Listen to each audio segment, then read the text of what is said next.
اردو ادب میں عید الفطر کا بیٹا اگلا حصہ ہے۔ اس روایات کا آغاز سر سید احمد خان سے ہوتا ہے، جنہوں نے مسلمانان ہند کی عید کے عنوان سے مسلمانوں کی معاشرتی زندگی کی خامیوں کو بیان کرنے کے علاوہ ان کی غریبی کے نقشے بھی تفصیل کے ساتھ بیان کیے ہیں۔ ٹھیک ہے، اب آپ نے یاد رکھنا ہے کہ سر سید احمد خان نے کس طرح بیان کیا۔ انہوں نے مسلمانان ہند کی عید کے عنوان سے، ٹھیک ہے، MCQs میں یہ پوچھا جاتا ہے۔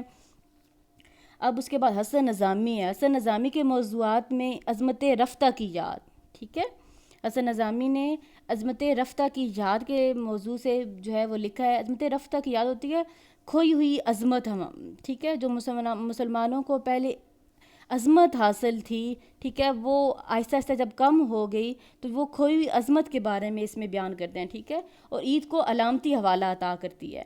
یتیم شہزادے کی عید، عیدگاہ ماغریباں کوہ تو، یہ فارسی کا جو ہے نا لفظ استعمال ہوا ہے کہ ہم غریبوں کی عیدگاہ تیرا کوچہ ہے، یعنی ہم غریبوں کی جو عید ہے وہ تیری گلی ہی ہے۔ دینی جذبے کی شدت اور مذہبی امور سے گہری وابستگی کو ظاہر کرتے ہیں۔ ان نثر پاروں کے اثرات ہماری شعری روایات پر بھی پڑتے ہیں۔ حالی کی نظم تہنیت عید الفطر، ٹھیک ہے، تہنیت عید الفطر ہوتا ہے، تہنیت ہوتا ہے مبارکباد میں خوشی کے جذبے کی عکاسی کے علاوہ عکاسی تصویر کشی کرنا۔ عید کو مذہبی اقدار سے بھی ہم آہنگ کیا گیا ہے۔ ہم آہنگ کرنا ہوتا ہے ملانا، ٹھیک ہے۔ اب یہ یاد رکھنا ہے کہ حالی کی کون سی نظم تھی، تہنیت عید الفطر، اور اسی نظم کا جو ہے نا ایک بند آپ کو دیا ہوا ہے، ٹھیک ہے۔ آپ نے یہ یاد رکھنے ہیں، یہ جو بند ہیں آپ کے پاس اور جو شعر آئے ہوئے ہیں نا اس سبق میں، وہ اپنے یاد کر لینا ہے۔ بعد میں آپ ایک ایسے لکھیں گے عیدین، اس میں یہ آپ کی مدد کریں گے، ٹھیک ہے، آپ یہ شعر وہاں پر پھر ایڈ کر سکتے ہو۔ ماہ سیام گیا اور روزے عید آیا، خوشی کی عید کا حق ہر کوئی بجا لایا، کیا ہے شکر خداوند روزے داروں نے، کہ اپنے صبر کا انعام ہم نے بھر پایا، ٹھیک ہے۔ ماہ سیام ہوتا ہے روزوں کا مہینہ۔ اب ماہ سیام یعنی روزوں کا مہینہ چلا گیا ہے اور عید کا دن آ گیا ہے۔ خوشی کی عید کا حق ہر کوئی بجا لایا، یعنی ہر کوئی خوشی منا رہا ہے اور وہ حق ادا کر رہا ہے اس بات کا کہ عید آئی ہے۔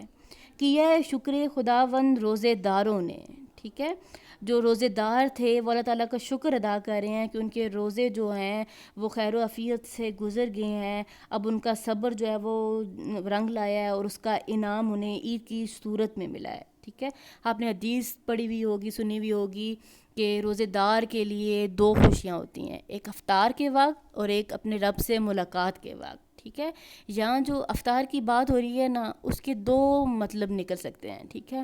ایک یہ کہ سارا دن روزہ رکھ کے جب ہم روزہ افطار کرتے ہیں تو تب ہمیں خوشی حاصل ہوتی ہے کہ ہمارا روزہ جو ہے وہ خیر عافیت کے ساتھ پورا ہو گیا ہے، ٹھیک ہے۔ اور دوسرا ہم اس کا مطلب یہ لیتے ہیں کہ جو ہمارے پورے ماہ رمضان کے روزے ہوتے ہیں، ٹھیک ہے، وہ جب سارے ہم لوگ رکھ لیتے ہیں، پورے ہو جاتے ہیں اور اس کے بعد ہمیں خوشی ملتی ہے عید کی، ٹھیک ہے، تو یہاں اس افطار کی بھی بات ہو سکتی ہے، ٹھیک ہے، کہ اب ہمارے سارے روزے خیر و عافیت سے پورے ہو گئے ہیں اور اب عید جو ہے وہ انعام کے طور پر ہمارے لیے ہے۔ اچھا، اس کے بعد ہے اقبال کے ہاں حلال عید صرف ہمیں خوش ہی نہیں کرتا، ہماری ہنسی بھی اڑاتا ہے۔ یہ یاد رکھنا ہے، MCQs میں آتا ہے، شارٹ کوسچن میں بھی پوچھا جاتا ہے آپ سے کہ اقبال کے ہاں حلال عید صرف ہمیں خوش نہیں کرتا ہے بلکہ ہمارا اپنا مذاق بھی اڑاتا ہے۔ یتیموں کی عید کے بارے میں بھی علامہ اقبال اس رویے کی عکاسی کرتے ہیں جس پر نثر نگار ہوتے ہیں مضمون لکھنے والے، خامہ فرسائی کرتے رہتے ہیں۔ خامہ فرسائی ہوتا ہے، خامہ ویسے قلم کو کہتے ہیں، خامہ فرسائی کرنا ہوتا ہے تحریر کرنا۔ یاد طفلی علامہ اقبال کو عید کے چاند کی تصویر کشی پر مجبور کرتی ہے۔ یاد طفلی ہوتا ہے بچپن کی یاد، تصویر کشی کرنا یعنی اس کی تصویر کو جو ہے ہم بیان کرتے ہیں اور وہ منظر کشی والے رجحان کی طرف مائل ہو جاتا ہے۔ مائل ہونا ہوتا ہے متوجہ ہونا۔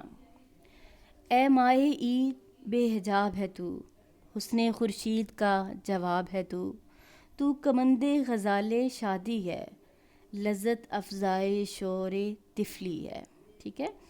اے ماہی عید ہوتا ہے عید کا چاند، ٹھیک ہے، ماہی عید کے چاند کو مخاطب کیا جا رہا ہے، بے حجاب ہے تو، یعنی عید کا جو چاند ہے وہ جب نظر آتا ہے تو وہ بے حجاب ہو جاتا ہے، یعنی اپنے پردے سے باہر آ جاتا ہے. تو وہ شاعر کہہ رہا ہے کہ حسن خورشید یعنی سورج جو ہے نا اس کی حسن کا تو ایک جواب ہے. ٹھیک ہے. کمن کہتے ہیں ہرن کے گلے میں ڈالنے والا جو پھندا ہوتا ہے نا اس کو کہتے ہیں. غزال ہرن ہوتا ہے، شادی یہاں پہ خوشی کے معنوں میں استعمال ہوا ہے. ٹھیک ہے. تو ہرن کے گلے سے جب پھندا نکال دیا جاتا ہے تو وہ جو خوشی محسوس کرتی ہے، یہاں پہ اس کی بات ہو رہی ہے. لذت افزا ہوتا ہے، مزیدار شور ہوتا ہے، ہنگامہ وغیرہ، طفلی ہوتا ہے، بچپن کا شور. ٹھیک ہے، بچپن کی یاد. تو وہ کہتے ہیں کہ جو بچپن کا وہ مزیدار جو ہمارا وقت تھا، جو ہماری یاد تھی، جو ہمارا شور شرابہ تھا، وہ سب کی یاد جو ہے نا وہ تازہ کرتی ہے. اب اس کے بعد ہے مجموعی طور پر عید الفطر سے متعلق موضوعات ہماری شاعری کے بنیادی رخ کو ظاہر کرتے ہیں. یہ آگے آپ کا سوال بھی آئے گا، آپ نے دھیان سے سننا ہے اس کو. ٹھیک ہے، کہ بنیادی طور پر موضوعات کون سے ہیں. اول ہے عید کے چاند کو مناظر کے حوالے سے بیان کرنے کا رجحان. ٹھیک ہے، یعنی عید کا جو چاند ہوتا ہے نا، جو ہمیں منظر نظر آتے ہیں اس کے حوالے سے ہم اس کو بیان کرتے ہیں. دوسرا ہے عید کو داخلی مسرت اور خارجی حالات سے منسلک کرنے کا رویہ، یعنی جو ہمارے دل سے خوشی ہوتی ہے اندر اور جو ہم باہر سے ظاہر کرتے ہیں نا اس کو بھی بیان کرنے کا جو ہے نا رجحان پایا جاتا ہے.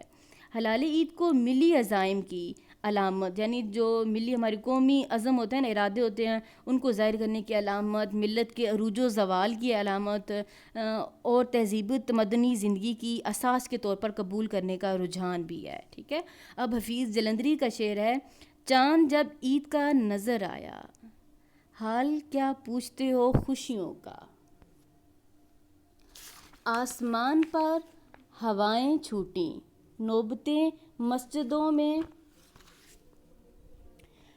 مسجدوں میں بجنے لگی، شکر سب خاص و عام کرنے لگے اور باہم سلام کرنے لگے. ٹھیک ہے. نوبتیں ہوتے ہیں جو وہ نکارہ ہوتا ہے، ڈھول کی جو آواز ہوتی ہے جو پرانے زمانوں میں بجایا جاتا تھا، یہ اس کی بات ہو رہی ہے. ٹھیک ہے. یعنی چاند جب عید کا نظر آتا ہے تو ہماری خوشیوں کا حال جو ہے وہ ہم سے کیا پوچھتے ہو، کہ آسمان پر ایسا لگتا ہے کہ ہوائیں چھوٹ رہی ہیں. ٹھیک ہے، ہوائیں چل رہی ہیں، مسجدوں میں نکارے بج رہے ہیں اور سب جو ہے نا خاص و عام جو ہیں اللہ تعالیٰ کا شکر ادا کر رہے ہیں اور بام سلام کر رہے ہیں، آپس میں مل رہے ہیں، خوشی کا اظہار کر رہے ہیں. ٹھیک ہے. اس کے بعد عبدالمجید سالک ہے: حلال عید کی گردوں پر آمد آمد ہے، جو راحت نظر امت محمد صلی اللہ علیہ وسلم ہے.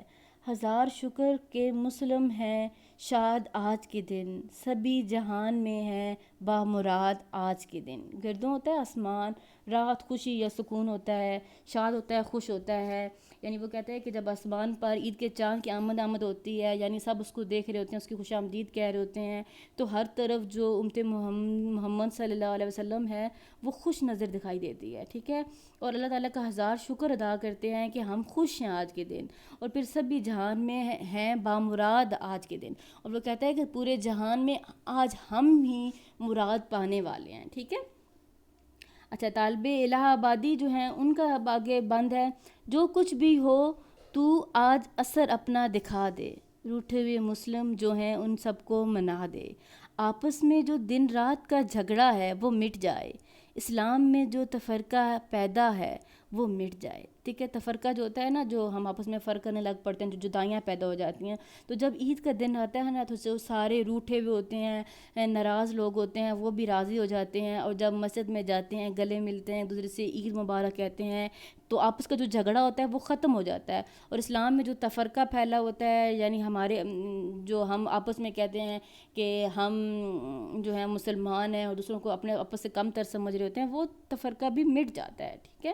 اس رجحان نے تخلیقی سطح پر ایک نئی سمت کی طرف اشارہ کیا ہے، جس سے یہ نتیجہ نکالنا بے موقع نہ ہوگا کہ عید کا تصور مسلمانوں کے ہاں محض تہوار منانے اور اچھل کود کو کلچر بنانے پر منحصر نہیں، بلکہ اس خوشی کا رشتہ ہماری اقدار میں بہت دور تک جاتا ہے. اقدار ہوتا ہے روایات، جس سے عید کے بارے میں اردو شعراء کی تخلیقات کو ایک سمت ہی نہیں ملتی. بلکہ ان کا تعلق ہماری داخلی رویوں کے ساتھ اتنا گہرا ہے کہ ہماری شعری روایات میں یہ عمل صرف یک طرفہ مناظر کشی تک جا کر ختم نہیں ہوتا۔ عید کی شاعری ہماری شعری روایات کا ایک اہم اور ناقابل فراموش حصہ ہے۔ ناقابل فراموش ہوتا ہے نہ بھلایا جانے والا، ٹھیک ہے، جسے ہم بھلا نہیں سکتے۔ یک طرفہ ہوتا ہے ایک طرف منظر کشی کرنا ہوتا ہے، منظر بیان کرنا، ٹھیک ہے۔ تو یہ اردو ادب میں جو عید الفطر سبق ہے یہ اردو نثر کے میلانات سے لیا گیا ہے، ٹھیک ہے۔